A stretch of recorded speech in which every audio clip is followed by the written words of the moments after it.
अरे नैन्सी, इस भारी भरकम थैले में क्या भर कर ले जा रही हो स्कूल? अरे कुछ नहीं भाभी, वो तो नाश्ते एवं लंच का सामान है। और जब से मेरी स्कूल में नौकरी लगी है तब से मैं ठीक से खा भी नहीं सकती। अच्छा भाभी, अब मैं निकलती हूँ, मुझे देर हो रही है। अरे नैन्सी, अपनी बैग तो लेती जा। थैंक यू भाभी।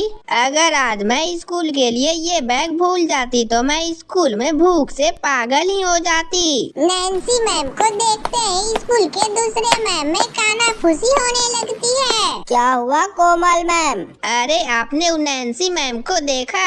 आज वो फिर से झोला भर के खाना लेकर आई है। पता नहीं बच्चों को क्या पढ़ाती होगी। मुझे तो लगता है बच्चों को भी खाना खिलाना ही सिखाती होगी। इधर नैन्सी मैम बच्चे के क्लास में अपना बैग लेकर पहुंचती है। गुड मॉर्निंग बच्चों, बैठ जाओ। इसके बाद सभी बच्चे अपने सीट पर बैठ जाते हैं। नैन्सी मैम भी अपने कुर्सी पर बैठ जाती है। अरे यार, आज तो जल्दी जल्दी में खाना खाना ही भूल गई। इसलिए वो स्कूल में चाय और पॉपकॉर्न बैठकर खाने लगती है। सभी बच्चे नैन्सी मैम के तरफ ही देखने लगते हैं। अरे सभी बच्चे मुझे क्यों देख रहे हो? तुम लोग अपना नोटबुक निकालो और गाय पर निबंध लिखो। इसके बाद सभी बच्चे अपना काम करने लगते हैं। तब तक नैन्सी मैम अपना चाय और पॉपकॉर्न भी खत्म कर लेती है। अरे बच्चों को तो अभी निबंध लिखने में टाइम लगेगा, तब तक मैं अभी फ्रूट्स खा लेती हूँ। इसके बाद नैन्सी अपने बैग से फ्रूट निकालती है और खाने लगती है। तब तक से बच्चों ने भी निबंध लिख लिया था। अब एक एक करके सभी बच्चे नैन्सी मैम को अपना निबंध दिखाने लगती है। नैन्सी सभी बच्चों का कॉपी भी चेक करती है और फ्रूट्स भी खाने लगती है। फ्रूट्स तो खत्म हो गए, अब लगता है कुछ चटपटा खाना पड़ेगा। इसके बाद वो अपने थैले से चिप्स का पैकेट निकालकर खाने लगती है। स्कूल के बच्चे नैन्सी मैम को खाते देख शोरगुल करने लगते हैं। जूली, अगर अभी मैडम का पेट खराब हो जाए तो क्या होगा? मैडम बाथरूम में बैठकर भी खाएगी। चाहे कुछ भी हो जाए, नैन्सी मैम का खाना रुक नहीं सकता।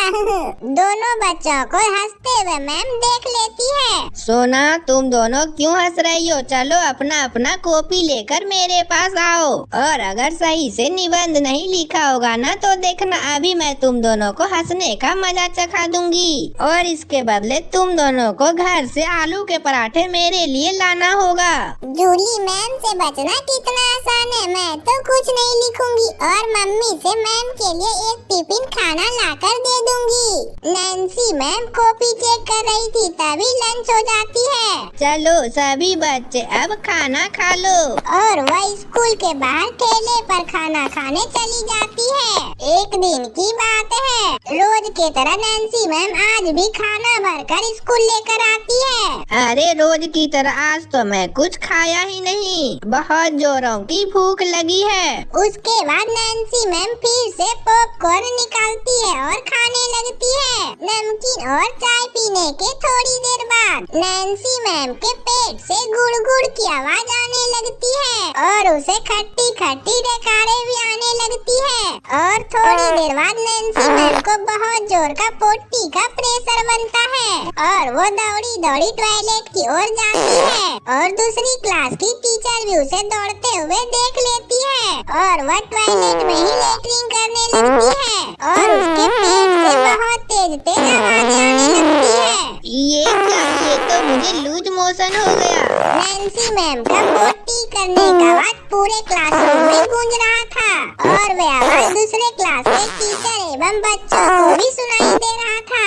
पूरे स्कूल में बहुत गंदी बदबू फैल जाती है और इधर नैन्सी बहुत देर तक टॉयलेट में बैठकर पोटी करते रहती है। कल रात को बहुत सारे मैंने छोले भटूरे खाए थे, लगता है उसी से मेरा पेट खराब हो गया। हे भगवान, मेरे पेट में बहुत तेज दर्द भी हो रहा है। काफी देर होने के बाद भी नैन्सी मैम बाहर नहीं आती। तभी उसे सफाई करने वाली शांति काकी उसे आवाज लगाती है। नैन्सी मैम, कितना टाइम लगाइएगा? मुझे सफाई करके घर भी जाना है। हाँ शांति, मैं अभी निकलती हूँ। उसके बाद नैन्सी मैम टॉयलेट के बाहर आती है और वो हाथ मुंह धोने के बाद क्लासरूम में जाती है। तभी उससे एक स्टूडेंट आकर कहती है, मैम आपने जो होमवर्क दिया था उसमें से मुझे कुछ पूछना है, मुझे सवाल समझ में नहीं आ रहा, आप मुझे बता दीजिए। तभी नैन्सी मैम उसे बताने लगती है। तभी उसके पेट में बहुत तेज फिर से गुड़गुड़ होने लगता है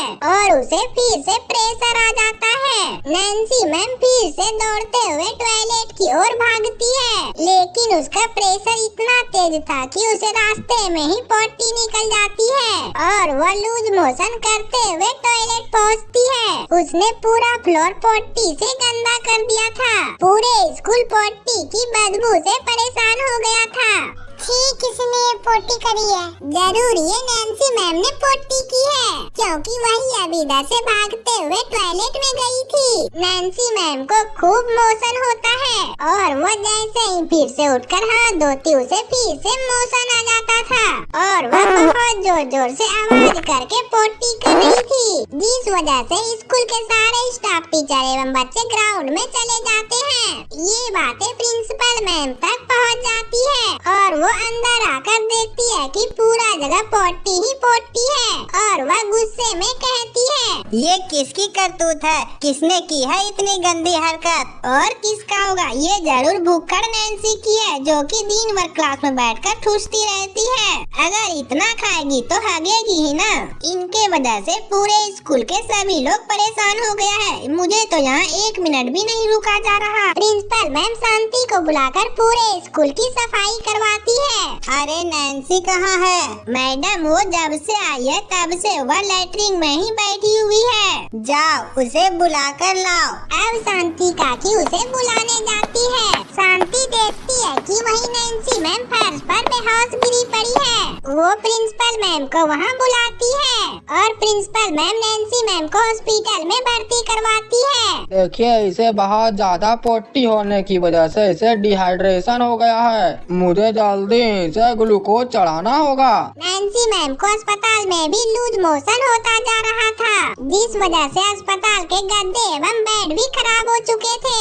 कुछ देर इलाज के बाद नैन्सी मैम का लूज मोशन ठीक हो जाता है और उसे होश आ जाता है और वह जब आंखें खोलती है तो उसके सामने स्कूल के बहुत सारे लोग खड़े थे। नैन्सी मैम उन लोगों को देखकर बहुत ज्यादा शर्मिंदा हो जाती है। तभी उसे डॉक्टर कहते हैं, देखिए मैडम, आपको अभी कुछ दिनों तक सादा खाना पर ही रहना होगा। ओवर हीटिंग की वजह से आपके लीवर में सूजन आ गया है। डॉक्टर साहब, अब मैं बहुत ही कम खाना खाऊंगी। आज मेरी वजह से सभी लोगों को बहुत ज्यादा परेशानी हुई है। हो सके तो आप सब मुझे माफ कर दें। और बहुत ज्यादा खाने के चक्कर में मैंने कभी बच्चों को सही से नहीं पढ़ाया और हमेशा से मैं खाने पर ही ध्यान देती रही, जिस वजह से आज मैं हॉस्पिटल में हूँ और आप सब मुझे माफ कर दीजिए। आपको अपनी गलती का एहसास हो गया है, यही बहुत है। मुझे अब उम्मीद है कि अब आगे से आप खाने पीने का खास ध्यान रखेंगी